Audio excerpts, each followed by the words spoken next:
ஆண்டவர் இயேசு கிறிஸ்துவில் மிகவும் பிரியமான சகோதர சகோதரிகளே, நம்முடைய குடும்பங்களில் சண்டை சச்சரவுகளுக்கு குறைவே கிடையாது தான் என்று நினைக்கிறேன். எல்லா நேரத்திலும் சமாதானமாய் இருக்கிற குடும்பங்கள் மிக மிக குறைவு. இன்றைக்கு மோசேயினுடைய வாழ்க்கையிலே நடந்த ஒரு கசப்பான நிகழ்ச்சி என்று சொல்ல வேண்டும். உங்களுக்கு தெரியும், மோசேயினுடைய அம்மா அந்த குழந்தையை சத்தம் போடாமல் வைத்திருக்க முடியவில்லை, அரசனுக்கு தெரிந்துவிடும் என்று சொல்லி நைல் நதியிலே ஒரு பெட்டகத்தில் வைத்துவிட்டு வந்துவிட்டார்கள். மோசேயினுடைய அக்கா மிரியம் பார்த்து கொண்டே இருந்தார் அந்த குழந்தைக்கு என்ன நேரும் என்று. பார்வோனுடைய மகள் குளிக்க வந்தபோது அந்த குழந்தையை கண்டு அதை காப்பாற்றி வீட்டுக்கு எடுத்து போகலாம் என்று நினைக்கும்போது இந்த மிரியம் பார்வோனுடைய மகளிடம் கேட்டார், குழந்தைக்கு பால் ஊட்ட ஒரு பெண் உங்களுக்கு தேவையா? ஆமாம் என்று சொன்ன உடனே அம்மாவையே கூப்பிட்டு வந்து அரண்மனையிலே பாலூட்டி கொஞ்ச நாள் அவர் வளர காரணமாயிருந்தார். மோசேயினுடைய அக்கா அதிலிருந்து தம்பி மேலே பாசமாக தான் இருந்தாங்க. மோசேயுடைய அண்ணன் ஆரோன் மோசேயை கடவுள் அழைத்தபோது எனக்கு பேச தெரியாதுன்னு சொன்னார். உடனே கடவுள் அப்படி சாக்கு போக்கெல்லாம் சொல்லாத, உன் அண்ணன் ஆரோன் நன்றாக பேசுவான், அவன் உன்னுடைய வாயாக இருப்பான். மோசேயோடு துணை புரிந்தார். இஸ்ராயேல் மக்களுக்கு விடுதலை வாழ்வை தருவதில் துணை புரிந்தார். அண்ணன் ஒரு பக்கம், அக்கா ஒரு பக்கம். ரெண்டு பேருக்கும் பாருங்க, இன்னைக்கு தம்பி மேலேயே பொறாமல் வந்துடுச்சு. இன்னைக்கு வாசித்த முதல் வாசகத்தில் நாம் வாசிக்க கேட்டோம், தம்பி மேலேயே பொறாமை. மோசே வேலை பளு அதிகமாயிருக்கிறது என்று சொல்லி 70 பேரை நியமித்தார். ஜெத்ரோவின் ஆலோசனைப்படி இவங்க என்னது நம்ம கேட்காம இவர் எப்படி 70 பேரை நியமிக்கிறது? பைபிளில் சொல்லி இல்லை, அண்ணனையும் அக்காவையும் கேட்டுட்டு தான் அவங்கள நியமித்தார்னு சொல்லி மாமனாரை கேட்டு அவருடைய ஆலோசனைப்படி நியமித்தார். வேலை பளு குறையும் என்று நடுவர்களாக சின்ன சின்ன விஷயங்களை எல்லாம் அவர்கள் பார்த்து கொள்வார்கள். மிக பெரிய ஒரு பிரச்சனை என்றால் மோசேயிடம் கொண்டு வரட்டும் என்று. பாருங்க, நம்மளை ஒன்றும் கண்டுக்க மாட்டானே தம்பி. அப்புறம் இன்னொரு பக்கம் மோசே ஒரு குஷாயிட் உமன், எத்தியோப்பிய பெண்ணை மணந்து கொண்டாராம். அதுவும் பிடிக்கல. பாருங்க, எல்லா வீட்லேயும் சண்டை, அண்ணி நாத்தனார் எல்லாம். தம்பி பொண்டாட்டி என்ன கருப்பாக இருக்கிறா, இவங்க மாதிரி கலராக இல்லையே, இவன் சாய்ஸை பாரு, இதெல்லாம் ஒரு டேஸ்டா. மிரியம் என்னன்னோ பேசியிருக்கு. மோசே வேறு இனத்து ஒரு பெண்ணை திருமணம் செய்திருக்கா, பிடிக்கல. நீயா சேர்ந்து வாழ போற? அந்த பையனுக்கு பிடிச்சிருக்கு, அந்த பொண்ணுக்கு பிடிச்சிருக்கு, பேசாமல் இருக்க வேண்டியது தானே. தாங்கிக்கவே முடியல. சில பேருக்கு அண்ணி பிடிக்கவே பிடிக்காது. இவ்வளோ நாள் அண்ணன் என்னையே பார்த்துக்கிட்டு எனக்கே எல்லாம் வாங்கி கொடுத்தா, இப்போ ஒரு பொண்ணு வந்திருக்குப்பார், திறங்குலைக்கிறதுக்கு வந்திருக்குப்பார் என்றெல்லாம் சண்டை. அதே போலத்தான் இன்றைக்கு விவிலிய பகுதி அதைத்தான் சொல்லுகிறது. மிரியமுக்கு எரிச்சல். ஒரு பக்கம் தான் மதிக்கப்படவில்லை, இன்னொரு பக்கம் இந்த பொண்ணை கல்யாணம் பண்ணிட்டான். அடிப்படையில் ஆசையில் எல்லாம் பதவி தான். ஆரோனுக்கும் அந்த ஆசை தான். பாருங்கள், பதவி பதவி பதவி. பங்குகளில் சண்டை, மறை மாவட்டத்தில் சண்டை. எனக்கு சின்னவன் தானே, ரீசண்டாக இந்த பங்குக்கு வந்தவன் தானே, இவன் என்ன பெரிய முக்கியம்? இவனே தலைமை பொறுப்பில் எப்போ பார்த்தாலும் இருக்கிறதா? வின்சென்ட் தே பாலுக்கு தலைவனா, பாரிஷ் கவுன்சிலில் ஒரு மெம்பரா? சண்டை பாருங்க, இதே தான் விவிலியத்திலே இருக்கிறது. பொறாமை. ஆண்டவர் யாரை வேண்டுமானாலும் பயன்படுத்தட்டும் என்ற மனநிலை இல்லை. கடவுளுக்கு கோபம் வந்துடுச்சு. மோசேவையும் ஆரோனையும் மிரியமையும் கூடாரத்துக்கு கூப்பிட்டார். என்ன நினைச்சுக்கிறீங்க நீங்க? எப்படி உங்களுக்கு துணிச்சல் வந்தது? என்னுடைய ஊழியன் மோசேக்கு எதிராக பேசுவதற்கு எப்படி துணிச்சல் வந்தது? ஆண்டவர் கேட்டுக்கொண்டுதான் இருக்கிறார், பார்த்து கொண்டுதான் இருக்கிறார். ஆயருக்கு எதிராக பேசுவது, பங்கு குருக்கு எதிராக பேசுவது, திட்டுவது. அன்றைக்கு மோசேக்கு எதிராக பேசியதை கேட்ட ஆண்டவர், பார்த்த ஆண்டவர் தொடர்ந்து பார்த்து கொண்டே தான் இருக்கிறார். தவறோ தவறு இல்லையோ, ஆண்டவருடைய அடியார்கள் பக்கம் ஆண்டவர் நின்று கொண்டே இருக்கிறார். பிரியமான சகோதர சகோதரிகளை, கேட்கிறார். ஆண்டவர் சொன்னார், மற்றவங்க கிட்டலாம் நான் கனவுல பேசுவேன், ஆனா என் ஊழியன் மோசேயோடு நேருக்கு நேர் பேசினேன், முகத்துக்கு முகம் பேசினேன். இன்னொரு பக்கம் என்னுடைய ஊழியன் மோசே மாதிரி கனிவான, மீக் பர்சன், ஹம்பிளான, தாட்சியான யாருமே கிடையாது. எப்படி பேசுனீங்க அப்படின்னு சொல்லி கேட்டார். கடிந்து கொண்டார். அக்கா மிரியமுக்கு உடனே தொழுநோய். அண்ணன் ஆரோனுக்கு பயம் வந்துடுச்சு. ஆண்டவரே எங்களை மன்னியும், தெரியாம தப்பு செஞ்சிட்டோம். மோசே வேண்டினால் தான் மன்னிப்பு கிடைக்கும். மோசே பாருங்கள், மௌனமாக இருக்கிறார், பொறுமையாக இருக்கிறார். என்ன இப்படி பேசுனீங்களேன்னு அவங்கள திட்டல, பெருந்தன்மையோடு அக்காவுக்காக அண்ணனுக்காக ஆண்டவரிடம் கண்ணீர் விட்டு கதறி மன்றாடுகிறார். 7 நாள் கழிச்சு அக்காவுக்கு தொழுநோய் சரியாகி விடுகிறது. பாருங்கள் பிரியமானவர்களே, நம்முடைய குடும்ப சூழ்நிலையிலே அப்படித்தான். Do you know to rejoice in the success of your brothers and sisters? உன்னுடைய அக்கா, அண்ணன், தம்பி, தங்கை இவர்களின் வெற்றியை கொண்டாடுகின்ற அளவுக்கு உனக்கு பெருந்தன்மை இருக்கிறதா? அவங்களுக்கு ஏதாவது துயரம் என்றால் சில பேர் போய் இருப்பாங்க கூட. ஐயோ அவன் ப்ரமோஷன் கிடைச்சிருக்கு, அவன் பிள்ளை ஃபர்ஸ்ட் மார்க் வாங்கியிருக்கு. சில பேருக்கு மனசுல தாங்கிக்கவே முடியாது. நான் ஒதுக்கப்படுகிறேனோ என்று பயம் வந்துகிறது போல் இருக்கிறது. ஆண்டவர் பார்த்து கொண்டுதான் இருக்கிறார்.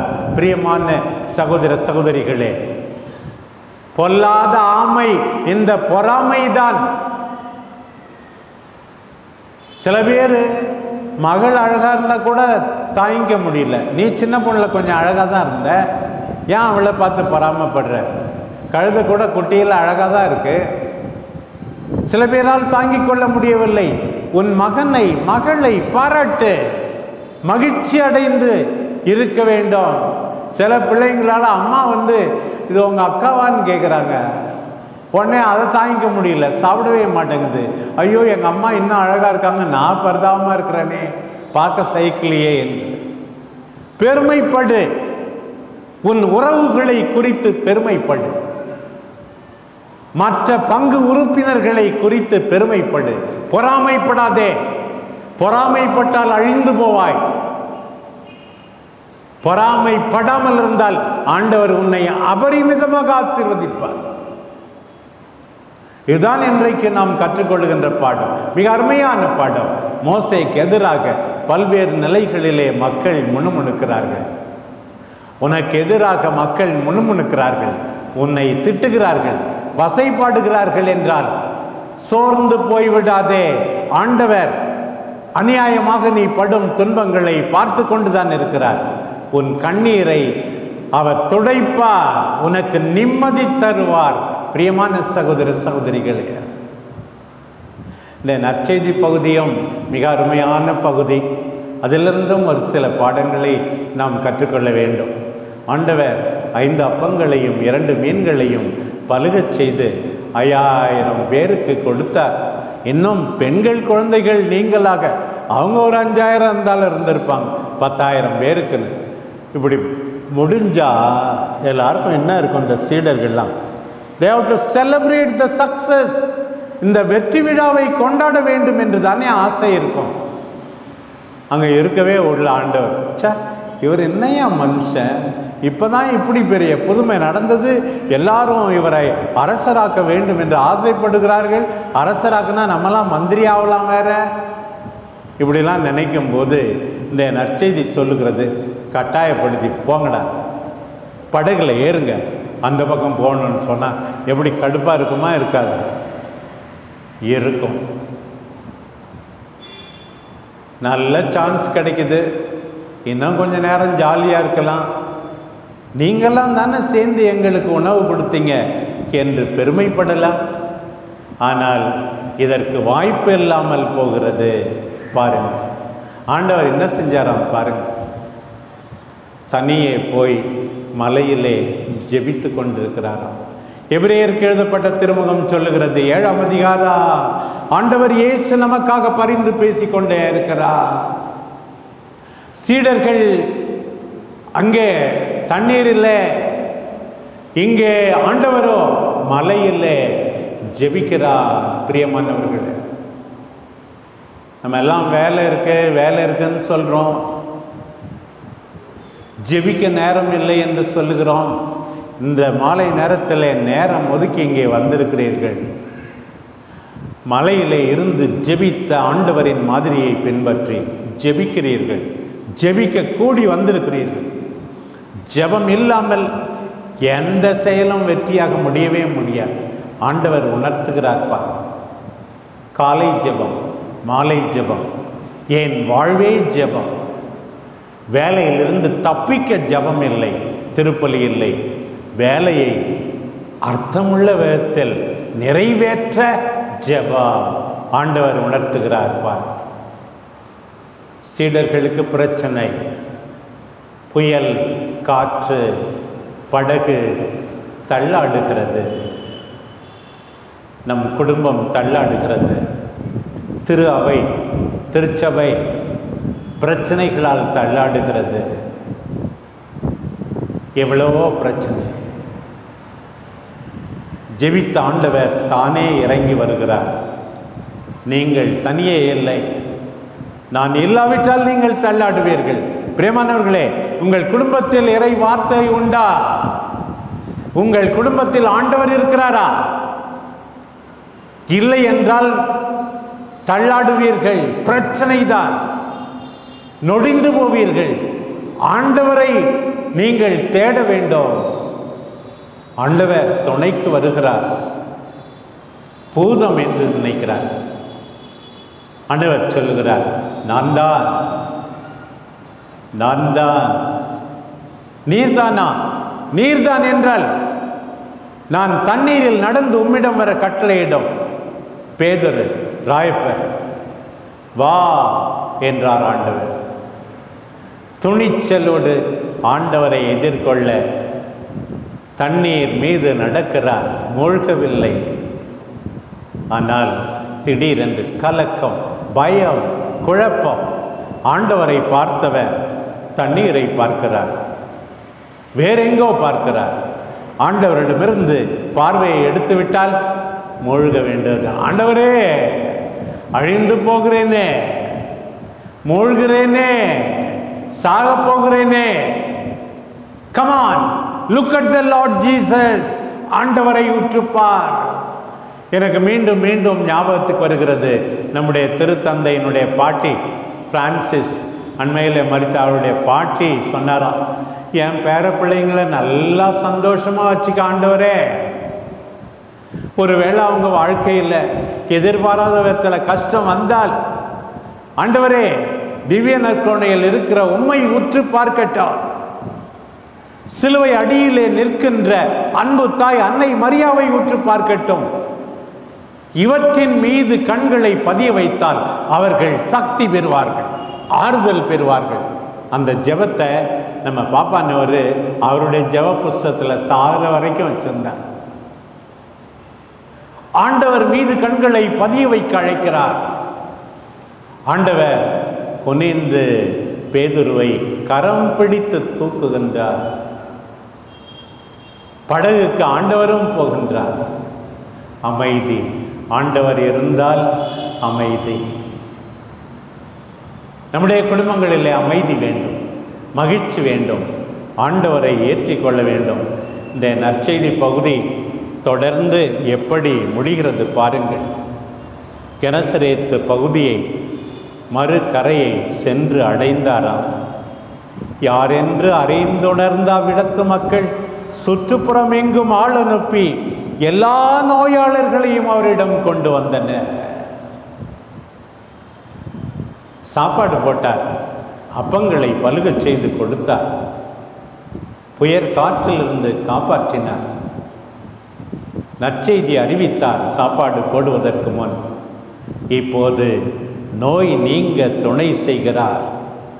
எல்லா நோயாளர்களும் ஆண்டவரே, இன்றைக்கு ஜான்சன்பேட்டை அந்தோனியார் ஆலயத்தில் இருக்கிற நோயால் வாடுகின்ற அத்தனை பேரையும் குணப்படுத்தும் ஆண்டவரே.